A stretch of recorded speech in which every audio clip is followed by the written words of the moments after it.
Antes de que Estados Unidos fuera una bandera, un himno o una potencia mundial, era tierra habitada. Millones de personas vivían allí con sus lenguas, sus dioses, sus familias y sus naciones. Pero en menos de 3 siglos, casi todo eso fue borrado. No por accidente, no solo por enfermedades, y no como una simple consecuencia de la historia. Fue expulsión, hambre, tratados rotos, niños secuestrados, aldeas incendiadas y pueblos enteros empujados hacia la muerte. La escuela te habló de peregrinos, colonos y conquista del oeste, pero rara vez te contó que debajo del sueño americano hay una fosa gigantesca, una fosa construida con los cuerpos de los pueblos nativos. Y lo más perturbador no es solo que ocurrió, sino que fue legal, fue documentado, fue celebrado, y muchos de sus responsables todavía tienen sus rostros en billetes, monumentos y ciudades. Empecemos con una frase que lo resume todo, dicha por el general Philip Sheridan en 1869. Textualmente: «Los únicos indios buenos son los indios muertos». No fue un comentario casual. Sheridan era un héroe de la guerra civil, comandante del ejército en las grandes llanuras. Y esa frase no fue una excepción. Era política oficial. El presidente Andrew Jackson, cuyo rostro está en el billete de $20, dijo en 1830: «El único camino para preservar la civilización es exterminar a los salvajes». Y lo hizo. La ley de expulsión de indios de 1830, firmada por Jackson, resultó en el desplazamiento forzado de más de 60.000 nativos del sureste hacia territorios al oeste del Mississippi.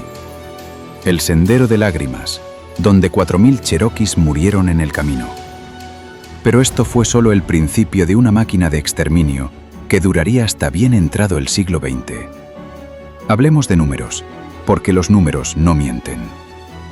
Antes de la llegada de los europeos, se estima que la población nativa en el territorio que hoy es Estados Unidos era de entre 7 y 12 millones de personas. Para 1890, el censo oficial de Estados Unidos reportó 248.000. No fueron solo enfermedades.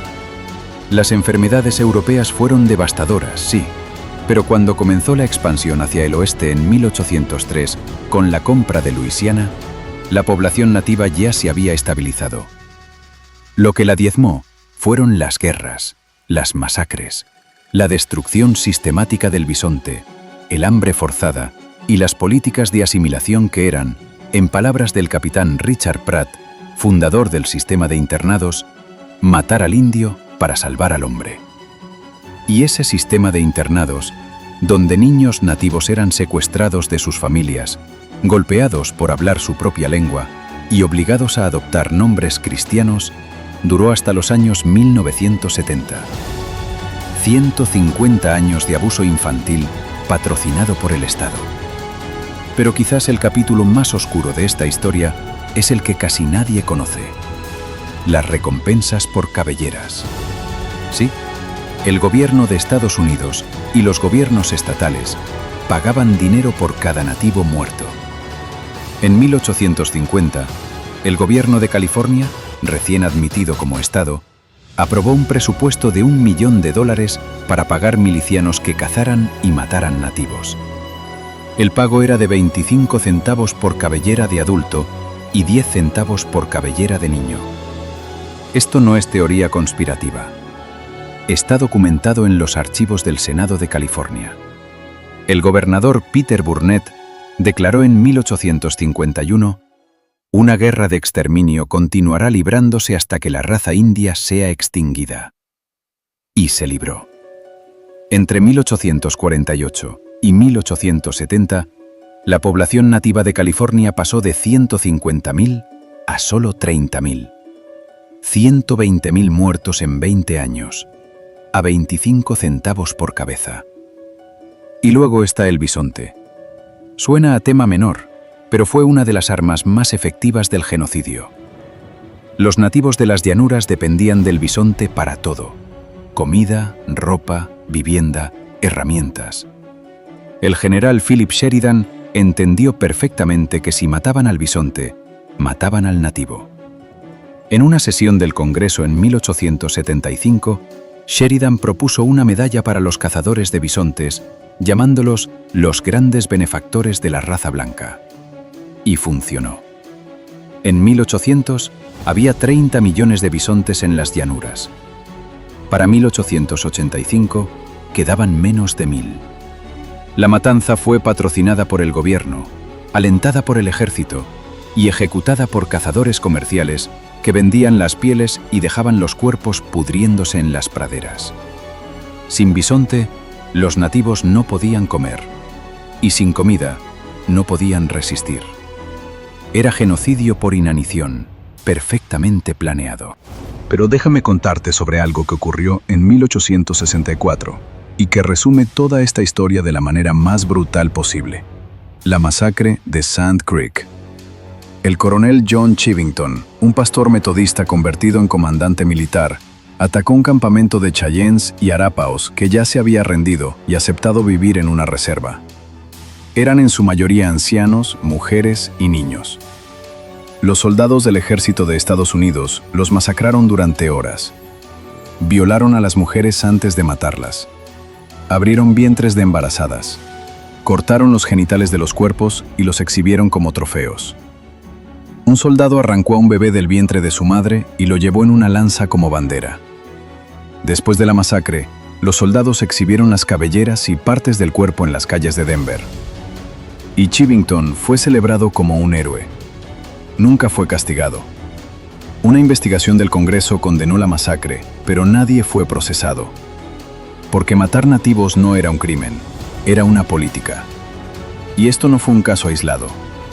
La masacre de Wounded Knee en 1890 fue la última gran masacre. 300 Sioux desarmados, en su mayoría mujeres y niños, fueron acribillados por ametralladoras Hotchkiss del ejército estadounidense. 25 soldados murieron, la mayoría por fuego amigo en el caos. Cerca de 300 nativos murieron.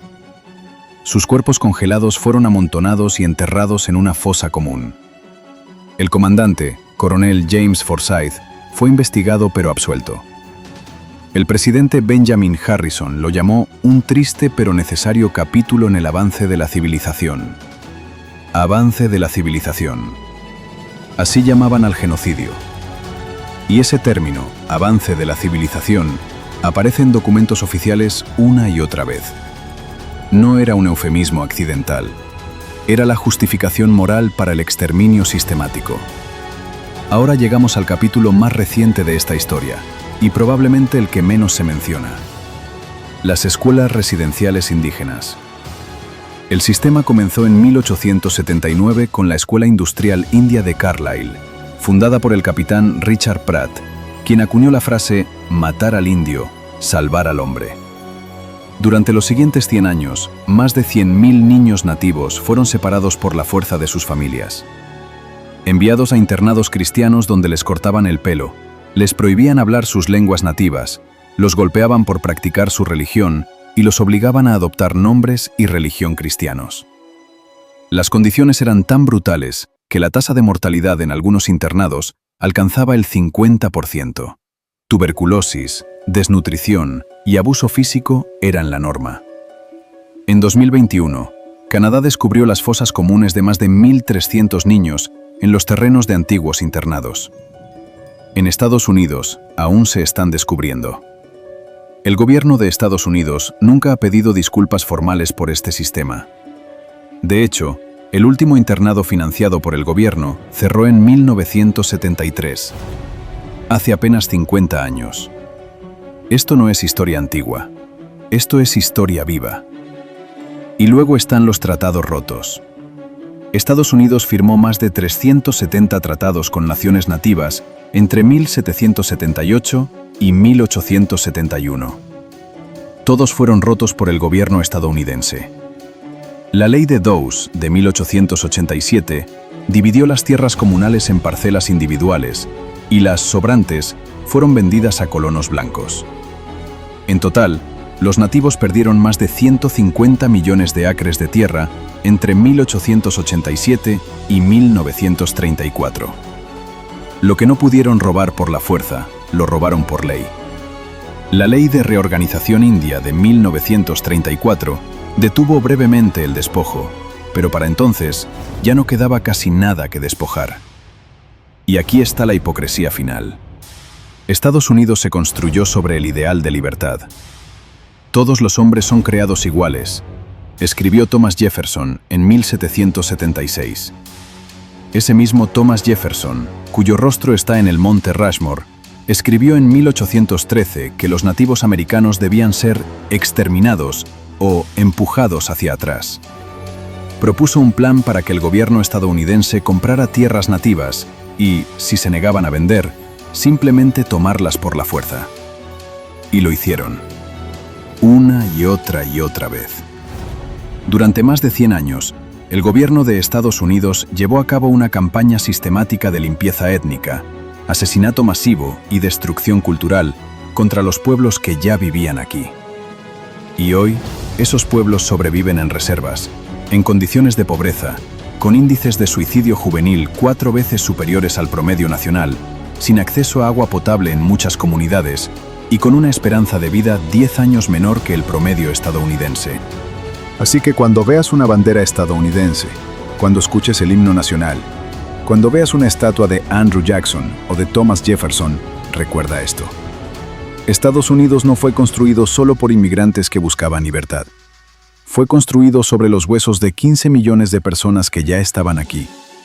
Personas que fueron asesinadas, desplazadas, asimiladas por la fuerza, cuyos niños fueron secuestrados, cuyas lenguas fueron prohibidas, cuyas religiones fueron criminalizadas, cuyas tierras fueron robadas. Y todo fue legal, todo fue documentado, todo fue aprobado por presidentes, firmado por congresos, ejecutado por ejércitos y respaldado por ciudadanos que miraban hacia otro lado mientras el avance de la civilización se cobraba sus víctimas.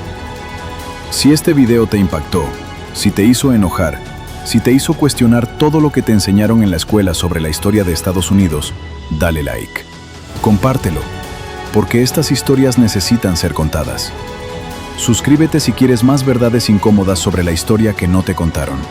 Y déjame en los comentarios, ¿te enseñaron esto en la escuela? ¿O te vendieron la historia del destino manifiesto y la conquista del oeste? Porque la historia no es lo que pasó, es lo que elegimos recordar. Y hemos elegido olvidar mucho, demasiado. Si te gustó el video, suscríbete. Yo soy Don Freaks y este es mi canal.